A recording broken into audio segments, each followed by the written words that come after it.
Welcome to China Case Podcast. Today, we delve into the dark and haunting story of Ma Yanhong, a woman whose life became a cautionary tale about unchecked greed and vanity. On the surface, she was a beautiful, charming individual admired by many. But beneath this glamorous exterior lay a calculating mind and a dangerous level of ambition. Her story is one of desperation, crime, and a trail of tragedy that left an entire city shaken.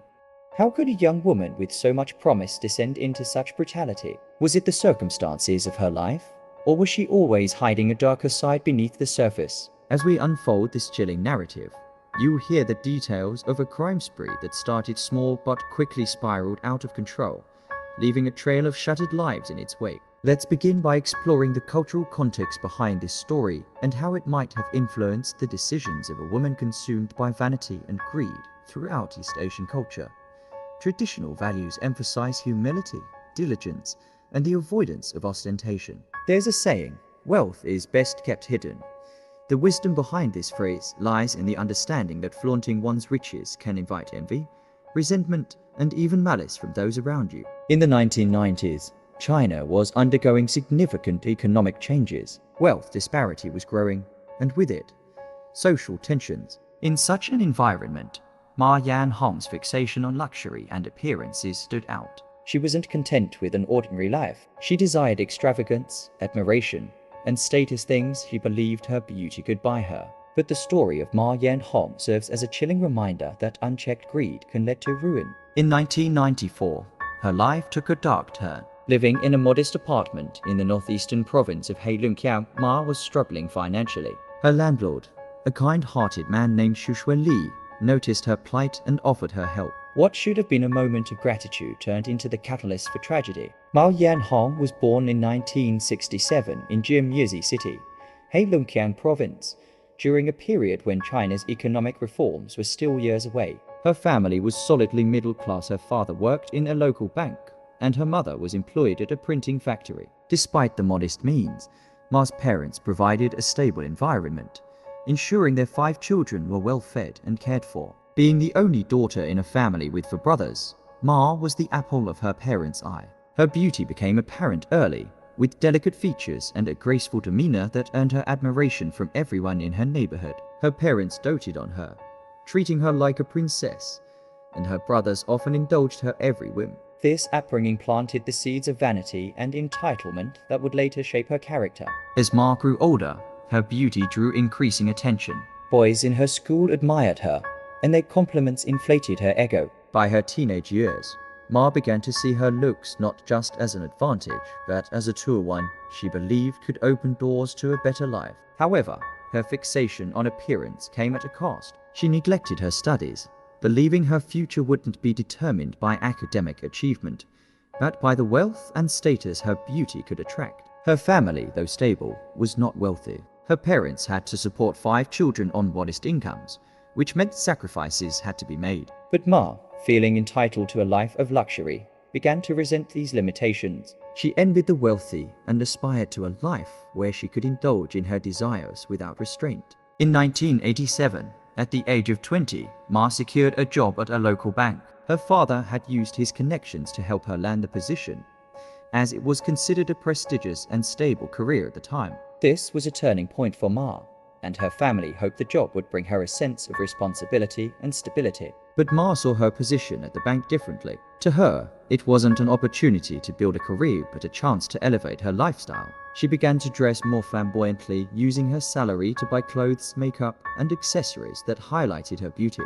At work, she flirted with male colleagues and basked in the attention she received. Her ambitions, however, were larger than her income could support. Consumed by greed and a sense of entitlement, Ma embezzled 1,000 yuan from the bank, a significant amount at the time. Her scheme was quickly discovered, and she was fired. The scandal not only cost her the job, but also her reputation. She returned home in disgrace, and her family was deeply disappointed. This marked the beginning of Ma's descent. With her career in ruins, she began to seek shortcuts to wealth. Her parents, unaware of the darkness growing within her, believed this was just a temporary setback.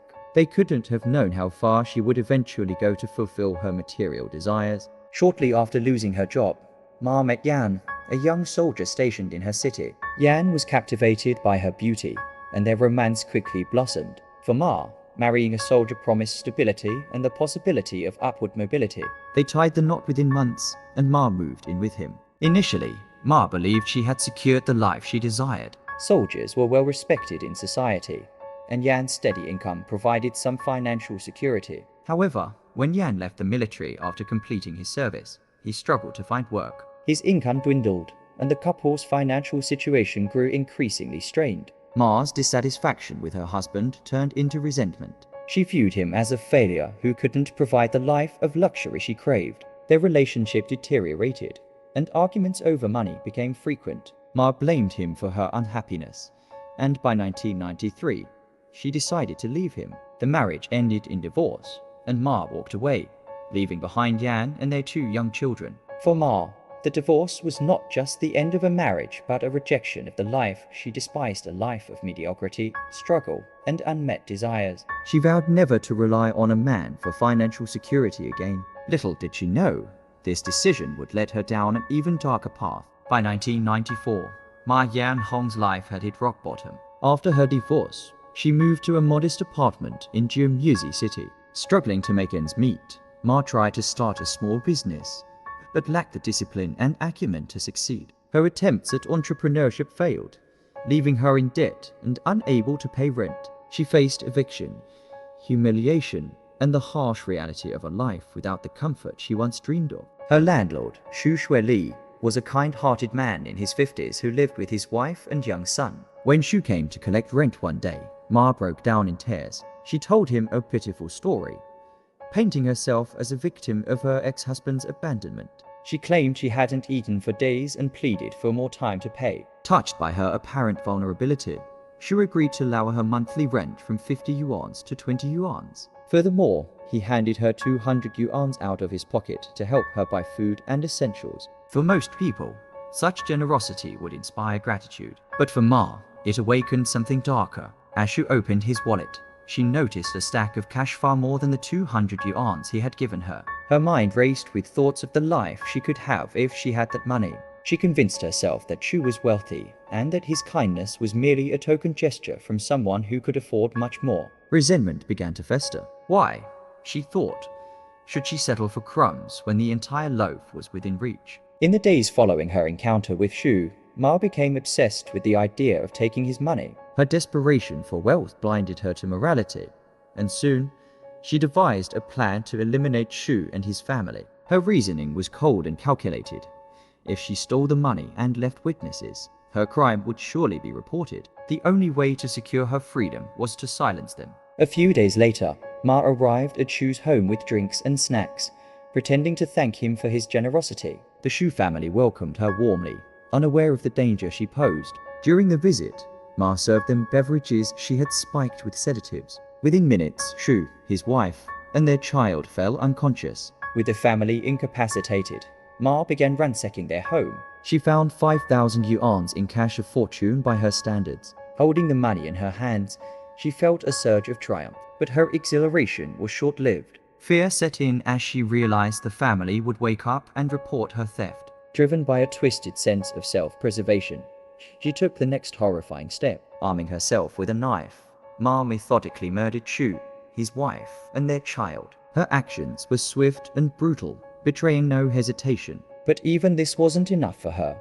To cover her tracks, she spent hours dismembering their bodies. She placed the remains into black plastic bags and scattered them in remote areas under bridges, in rice fields, and along deserted roads. The murders were shocking not just for their brutality, but for the meticulous planning involved. Ma believed her actions would erase all traces of her crime, allowing her to enjoy her stolen wealth without consequence. Flush with cash, Ma abandoned her modest lifestyle. She transformed her appearance, adopting a glamorous persona that exuded confidence and allure. Her new wardrobe included stylish dresses, high heels, and bold red lipstick. She frequented upscale bars and nightclubs, relishing the attention her beauty attracted. To outsiders, Ma seemed like a successful, independent woman. She was often seen in the trendiest spots in Jiumyuzi, drinking expensive cocktails and dancing the night away. Her charisma and charm masked the darkness within, and no one suspected the horrifying crime she had committed. But Ma's newfound wealth didn't last long.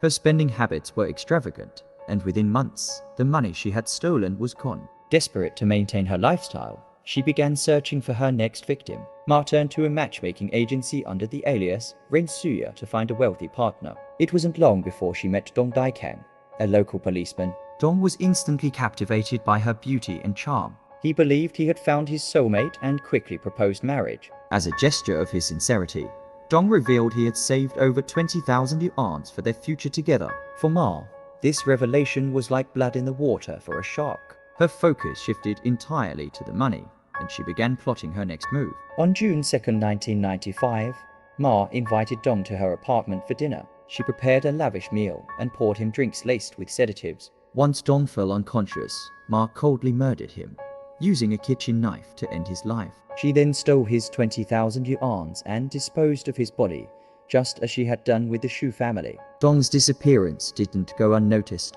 As a respected policeman, his colleagues launched an immediate investigation. They traced his last known whereabouts to Ma, whose alias and description was soon linked to the Shu family murders. Witnesses provided crucial information, and a tip from an elderly woman led the authorities to identify Ma as the perpetrator. In September 1995, Ma Yanhong was arrested. During her interrogation, she denied responsibility, claiming she was coerced by an accomplice. However, the evidence against her was overwhelming. By the time she was sentenced to death in 1998, Ma had confessed to her crimes, though she continued to fabricate stories in an attempt to delay her execution. Ma Yanhong's arrest in September 1995 sent shockwaves through Jiamyuzi City.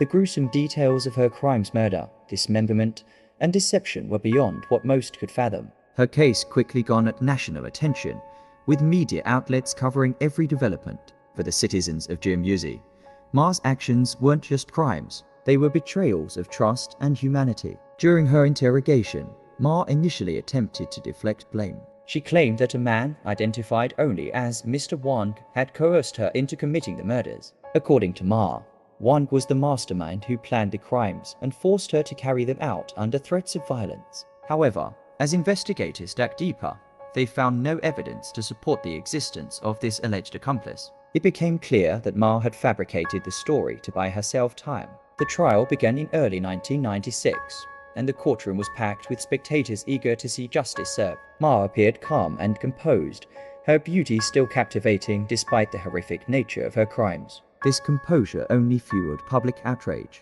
as many saw it as a lack of remorse for the lives she had destroyed. Prosecutors meticulously presented evidence, including testimonies from witnesses, forensic reports, and Ma's own confessions. The brutality of her crimes was laid bare. The court heard how she had drugged and murdered the Shu family, including their young child, and how she later repeated the same horrifying pattern with Dong Daikang. Ma's detailed account of dismembering her victims and scattering their remains left the courtroom in stunned silence. Despite the overwhelming evidence, Ma maintained her claim that she had been manipulated by Mr. Wang. Her defense team argued for leniency, citing her difficult financial circumstances and alleged coercion. However, the prosecution countered by emphasizing the premeditated and calculated nature of her actions. After weeks of deliberation, the court reached a verdict. Ma Yanhong was found guilty of multiple counts of murder, theft, and obstruction of justice. She was sentenced to death, with the sentence to be carried out by firing squad. The judge described her crimes as cold-blooded, calculated, and utterly devoid of humanity. Even after her conviction, Ma continued to manipulate the system. She repeated her claims about Mr. Wang, insisting that he was the true orchestrator of the crimes. This forced the police to launch a follow-up investigation, delaying her execution by nearly 3 years. During this time, Ma showed no signs of genuine remorse. Instead, she seemed to revel in the attention her case received, often speaking to investigators in a calm, almost boastful manner. The investigation eventually concluded that Mr. Wang did not exist. Ma had invented him to create doubt and delay her fate. This revelation further cemented her image as a remorseless manipulator who would go to any lengths to avoid accountability. On December 22, 1998, Ma Yanhong's time ran out. She was transported to an execution site on the outskirts of Jiamyuzi City, where a firing squad awaited. As the end approached, Ma reportedly remained stoic, showing little emotion. Her final moments were a stark contrast to the chaos and destruction she had caused. At just 31 years old, Ma's life ended with the crack of gunfire. Her execution brought a sense of closure to the victims' families and the community at large. For many, it was a moment of justice, a reckoning for a woman who had used her beauty and cunning to exploit, betray, and kill. The case of Ma Yanhong remains one of the most infamous in modern Chinese history. It serves as a grim reminder of how unchecked greed, vanity, and entitlement can lead to unimaginable crimes. Her story is not just about the lives she took, but also about the lives she shattered, those of her victims' families, who continue to bear the scars of her actions. For the citizens of Jimyuzi, Ma's story became a cautionary tale.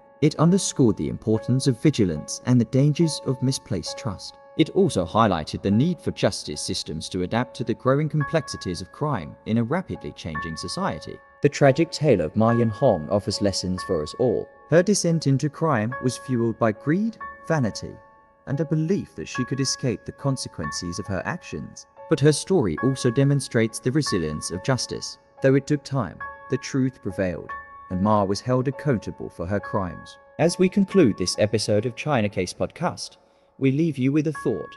What drives a person to commit such heinous acts? Is it their circumstances, their choices, or something darker within? While the answers may vary, one thing remains certain: justice, though sometimes delayed, is never denied. Thank you for listening. Be sure to subscribe for more stories that uncover the darkest corners of human nature. Until next time, stay safe, stay vigilant, and remember, even in the face of evil, justice will find a way.